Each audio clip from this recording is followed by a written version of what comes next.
Hello, hello. All right, let's get started here.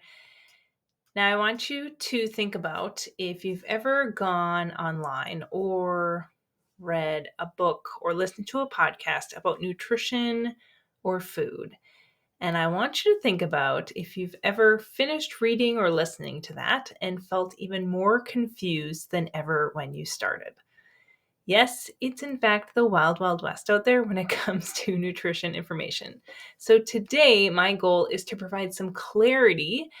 And while unfortunately, I can't provide all of the answers today because nutrition is very highly individualized, hopefully, I can offer some guidance in terms of simplifying things for you when it comes to endurance nutrition. So, in case you haven't met me before, I'm Alex. I live near Duluth, Minnesota with my family, my husband, and my 3 kids. I am formerly a triathlete. I am an Ironman finisher. You can see that from my picture here. I have done lots of running. I've done Grandma's Half Marathon a couple times, and recently took up Nordic skiing. I'm learning how to skate ski. I'm a few lessons in. That's not very good, but I'm determined to get better. And I'm also an aspiring gravel cyclist. So you might see me hopefully at the Le Tour du Nord in the spring, kicking off my gravel cycling activity. So that's what I'm training for over this winter, is to get ready for some gravel riding. Now, I started endurance sports right around the same time that I started my career as a dietitian, and being a sports dietitian was not initially on my radar.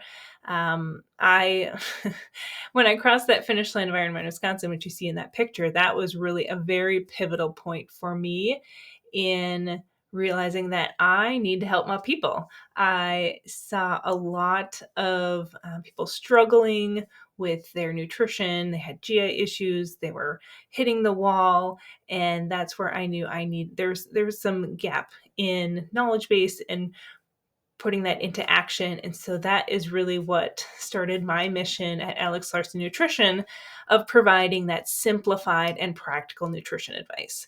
Because nutrition can get very overwhelming, it's conflicting, you hear a lot of sensationalized advice out there, and it's often those feelings that are holding people back from actually making improvements with their nutrition. So, if you're familiar with the book Atomic Habits, it's an excellent New York Times bestseller from James Clear. James talks about how your goals are the desired result. So, I want you to think of this as I talk through this presentation, because just setting goals doesn't actually get you there to meeting them. The results really require effort and planning. And in order to make progress, we have to create systems in our day-to-day life. So as I talk today, I don't want you to say to yourself, like, my goal is to eat more protein, for example. I want you to think about the changes that you need to make in your own unique eating pattern, your own nutrition system that will actually get you to eat more protein. So that's just one example. So I want you to be thinking of that as I go through this presentation. Now, I don't care how talented of an athlete you are. You could be elite status or you could be a complete newbie. If you do endurance sports simply for the socialization, maybe you're not doing this to be competitive. I don't care what level you're at. Maybe you are running or skiing or biking for your health, maybe to lose some weight.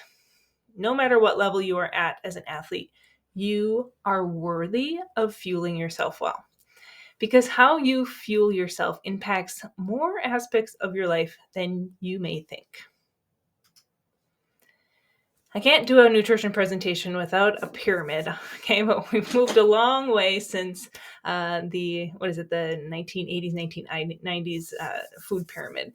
So this is my sports nutrition pyramid. We have got, you have to build our nutrition from the foundation up here. And that foundation really is that day-to-day eating, including your meals and snacks. Then we look at that sports fuel of how you fuel around your workouts. And then we've got supplements to kind of just fill in those gaps at the top. And when we can combine these three sections, they really can support one another to help create that strong, healthy, and successful athlete. So today I'm going to be covering the first bottom two here, the day-to-day nutrition and the fueling around the workouts. The supplement section, I would recommend actually heading to the Alex Larson Nutrition blog. I've got lots of different topics on supplements specifically there.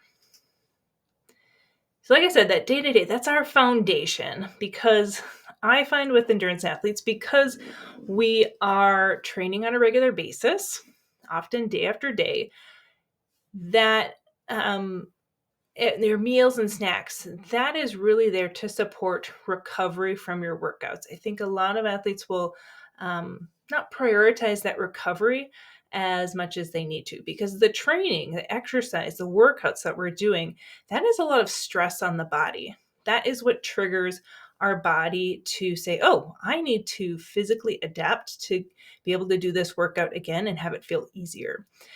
And in order for our body to have those physical adaptations, we have to support it with the additional fuel and nutrition to support that recovery, to help our muscles repair and rebuild, to help reload those muscle glycogen stores. Glycogen is our body's way of storing carbohydrates to use as energy during workouts. So breakfast, lunch, dinner, snacks, hydration, optimizing those in your day-to-day so that you can bounce back from your workouts faster and therefore be more recovered for the next workout, have fresher energy and muscles, allows you to really see the best and biggest performance gains in performance.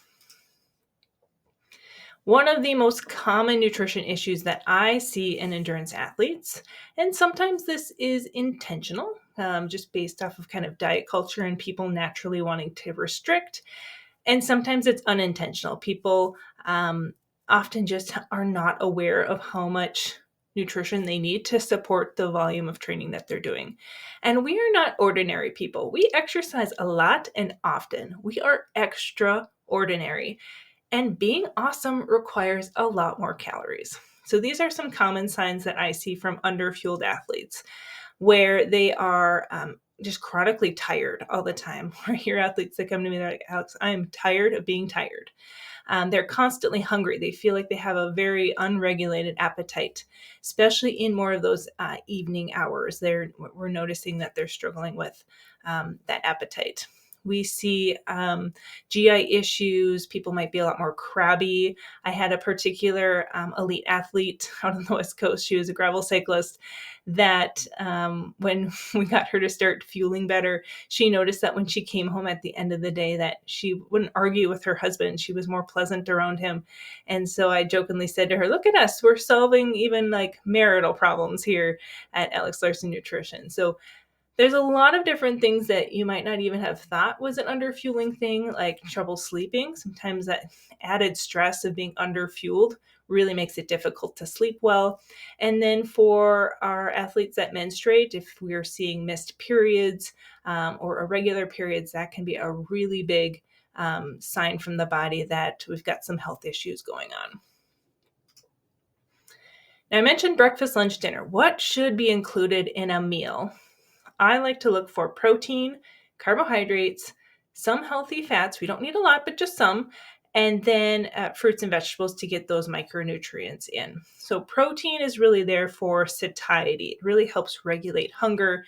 It's very important for supporting that muscle recovery, rebuilding and repairing those muscle tissues after they've been through a hard workout.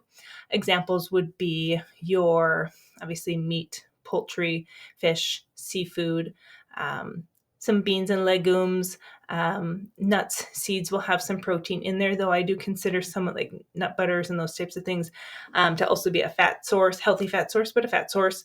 Tofu, tempeh, seitan would be great plant-based protein options there.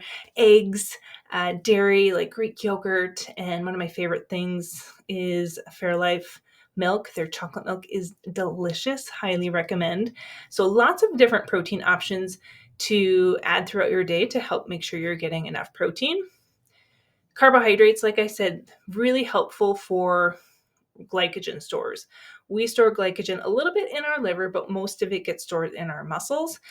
When we have fully glycogen stores, we have about 90 to 120 minutes um, worth of energy saved up in there.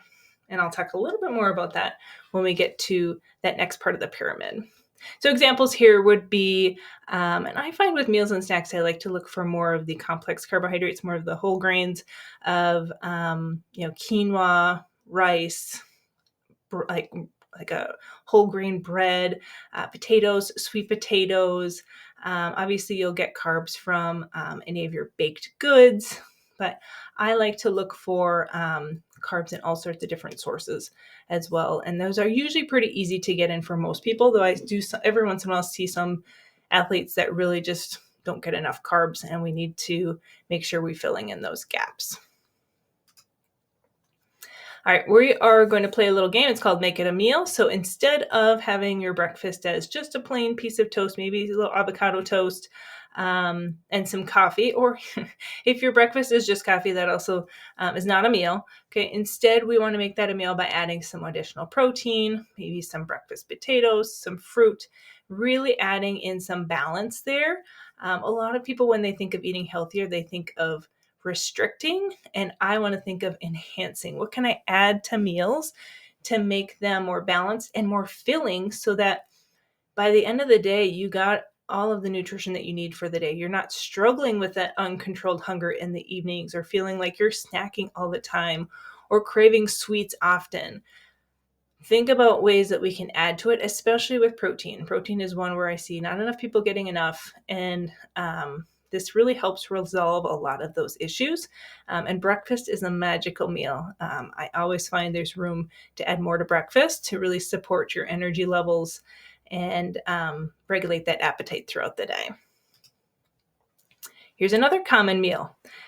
Just eating pizza. Like, some people will just have pizza as their main entree, no other sides. And if we're going to make it a meal, I say let's have a little bit less pizza, have some side veggies, maybe a little added protein to that. I've got a side salad here with either you can add some chicken or some hard-boiled eggs, and then some fruit on there too, to really help balance that out.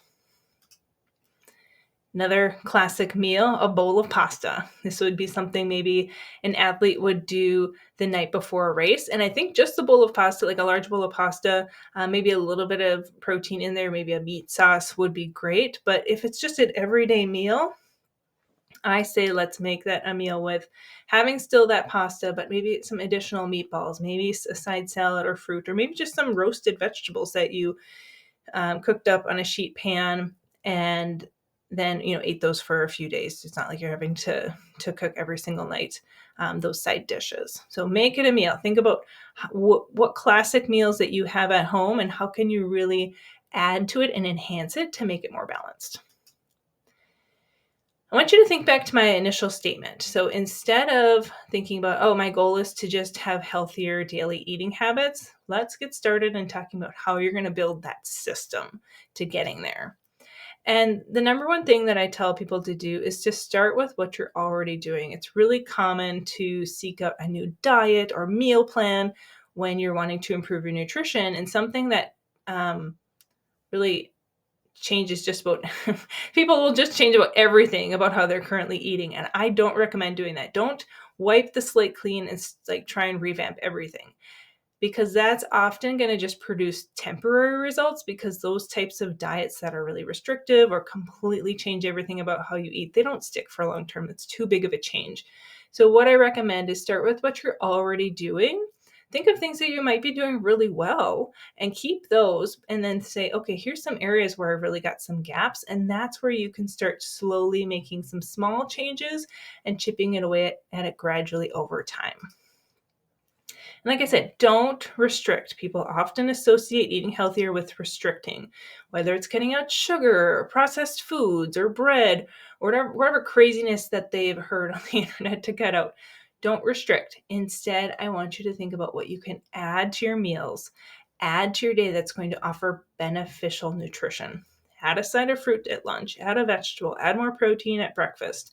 Because when you add these things, you'll likely not even be hungry for the desserts or the treats. Not that those are necessarily bad, but you won't have some of those kind of cravings or munchies that some people get a little unregulated with. And if you do have them, you can often just do a small portion size of it and you'll feel much more satisfied. There's always going to be obstacles or barriers that will make eating well more difficult. Lack of time is a huge one, that busy schedule. Maybe you're traveling, maybe there's kids involved. So sometimes it's helpful to get creative in how you can work around those challenges, where you can use convenience foods, which is not cheating, it's not being lazy, it's being smart and resourceful, like microwave rice pouches, bagged salad kits. Those are two of my very favorite ones. Batch cooking foods that you can use for multiple meals. So if you're going to cook up maybe a bunch of chicken thighs or chicken breasts, and you cook in 3 different ways over the next few nights to use that chicken up, whether it could be like a chicken in like some tacos, add it to like a noodle soup. Like there's lots of different ways that you can cook with some of those proteins so that you're not having to start from scratch every single night. And instead of thinking of making nutrition changes as I'm on a diet, I try thinking of it as what can I integrate in terms of like nutrition changes into my daily life and start practicing them so that eventually over time they can just start to feel like a little bit more of a new routine for me. It might at first feel like work, but I promise you with some practice, it will get easier over time. But it really has to go into that mindset of like, I'm not trying to eat healthier. I'm not on a diet. I'm just trying to make these changes to my daily life to bring myself more energy and more vitality and really help support my needs as an endurance athlete and really build that into your routine. Now, we got to combine that foundational day-to-day nutrition with how you fuel around your workouts. When we combine those two, oh my goodness, you are going to be unstoppable. Often what holds athletes back is the fear of carbs and sugar. How athletes' bodies use sugar is very important to know, because as athletes, we use sugar very efficiently. If you are someone that's very sedentary, of course, then we wouldn't want to be consuming large amount of sugar and energy because our body doesn't need it. So carbs, they don't make you fat. They make you fast. They give you superpowers. We need to align your carb intake with your activity. So before exercise, carbs are your best friend. Okay, they're your biggest asset. This is a great visual here to talk about timing of carbohydrates when before exercise. So as you get closer to when you start your workout or your race, the more carb-centric you want what you're eating to be. So if you're still a couple hours out before, you can have a meal. You can have some proteins, a little bit of fat in there. But if you're under that like 60-minute mark, I would keep it much more carb-centric. And if you're especially like really cutting it close, like 15, 20 minutes before, sometimes those liquid-based carbs are actually going to get digested a lot faster and sit a lot better in your stomach when you start that workout. So don't be having a burger or a garden salad or pepperoni and sausage pizza right before you go out for that run or that ski. I promise you it is not going to sit well unless you are going at a very slow, very, very easy effort. But even then, just having that large meal sitting in your stomach for long periods of time can make you feel kind of sluggish and not really wanting to work hard. When it comes to fueling during your exercise, the guidelines to how much to be taking in is broken down by duration of activity. The longer your workout, the more carbs per hour you are going to need to help sustain your desired effort. So you are fueling your exercise to prevent fatigue. Like I mentioned earlier, your muscle glycogen stores, when they are fully loaded, we have about 90 minutes to 2 hours worth of energy stored up before we hit the wall. And that's going to depend on how intense your workout is. The more intense it is, the faster you're going to burn through that energy. So we need to get ahead of that by taking in some fuel during. Workouts that are less than 75 minutes, like 60 to 75 minutes, we're looking at anywhere from 0 to 30 grams of carb. And this is assuming you took in good nutrition before your workout. I did a workout yesterday. It was kind of a last minute thing. I didn't get in any like pre-workout fueling. So I ended up taking like 60 to 70 grams of carb during that really hard effort hour bike ride on the trainer. If I had taken some fuel in beforehand, I wouldn't have had to take as much during. If you're at that 75-minute to 2.5 hours, anything under 2.5 hours, 30 to 60 grams of carb is the general guideline here. Not to say that you couldn't take more, especially if you're doing a harder effort workout, or maybe you were a little bit lower on fuel and carbs earlier on in the day. This is that general guideline though. And then anything over the 2.5 hour mark, we're looking at 60 to 90 plus grams of carb per hour. And I put that plus there because the recommendations are 60 to 90. However, that recommendation came from lots of research looking at what carb amount brought out the best performance, but also had the least likelihood of negative GI issues happening. And that 60 to 90 grams is where that recommendation came from, because they noticed that anything over 90 is when they started to see the instances of GI issues start to increase with athletes. But if you follow the endurance sports closely, we're starting to see a lot of discussion about athletes even going up to 120 grams of carb per hour and even above. Those are going to be more for like a little bit higher level athlete, but for athletes that are putting out a lot of work and power and have the gut tolerance, you certainly can go above 90 grams of carb an hour. There's a lot of sports fuel products on the market. It is a buffet of options. You certainly can go down the route of like the commercial fueling products, or there's some real food options as well. When it comes to choosing something, you might be surprised at what my number one factor is when deciding, and that is actually taste. It has to taste good to you, because if you're out there exercising, the last thing you want to do is consume something that is not appealing to you, is not palatable to you. So making sure that when you are trying different products, that it's something that you actually truly enjoy, because you're going to be more likely to consume it on a regular basis. And because if you don't like it and you don't take it, then it's basically useless. I also think it's important to have a few different options to that you enjoy, to kind of mix and match and rotate so that you don't get tired of just that one option that you're always doing. Portability and ease of use is also very important. It needs to be easily accessible, easy to open, easy to consume while exercising. Nutrient profile, obviously we want to have easy to digest carbohydrates. Simple sugars work very well because they get digested and absorbed quickly. Having some electrolytes and salt in there is also kind of handy for those that are exercising in warm weather or for longer periods of time, and they're losing quite a bit of electrolytes through their sweat. Gut tolerability is also a factor, but it's going to be highly variable depending on the athlete. Some people have more finicky stomachs than others, so that trialing is really important. I do really like shopping online at thefeed.com. They have a wide variety of a lot of the popular sports fuel products out there, and you can order a lot of them in single servings. So you can give things a trial and see what you like, see what you don't like, before buying in bulk. Gels and chews are very popular with endurance athletes. They're very easy to access and use. I love a good carb-based hydration mix for a cyclist, especially because they're already having to carry bottles on them. So we might as well add some carbohydrate mix to there, since you're going to be carrying around that weight of those fluids.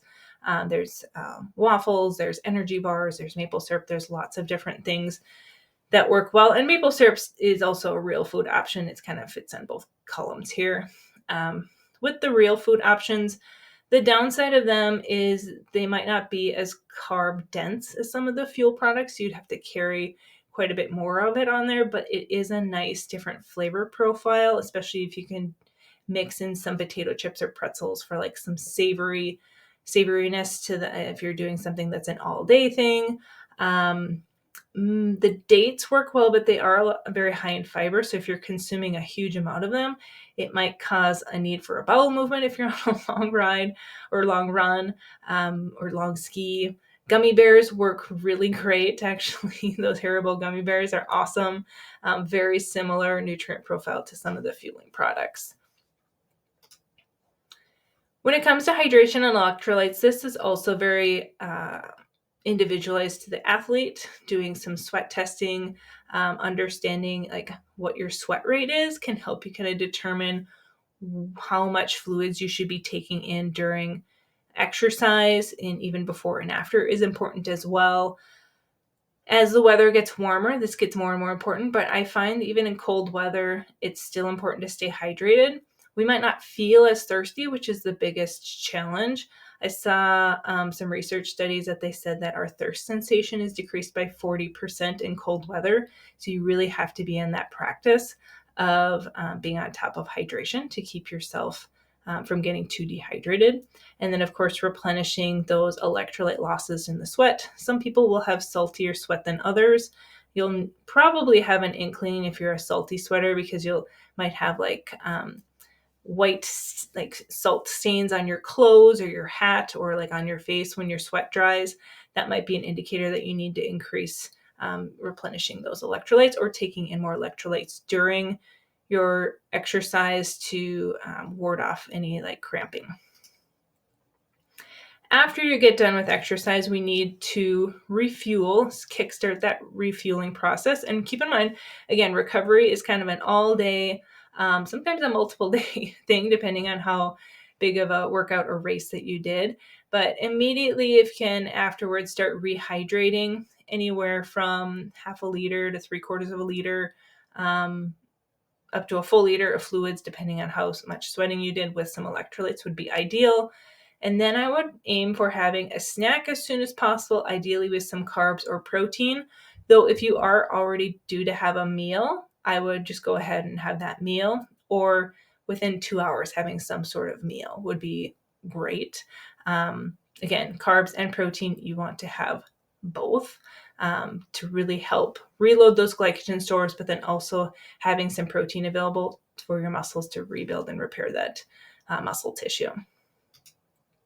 Here's just a few ideas of some snack ideas. You can certainly do a protein shake. Sometimes just doing the protein shake isn't enough. You need to make sure you pair it with some fruit like a banana or an apple, or maybe some cereal as like your carb source. Doing eggs and toast, cereal and milk, a Greek yogurt parfait, a sandwich, lots of different options in terms of getting that protein and that carb in.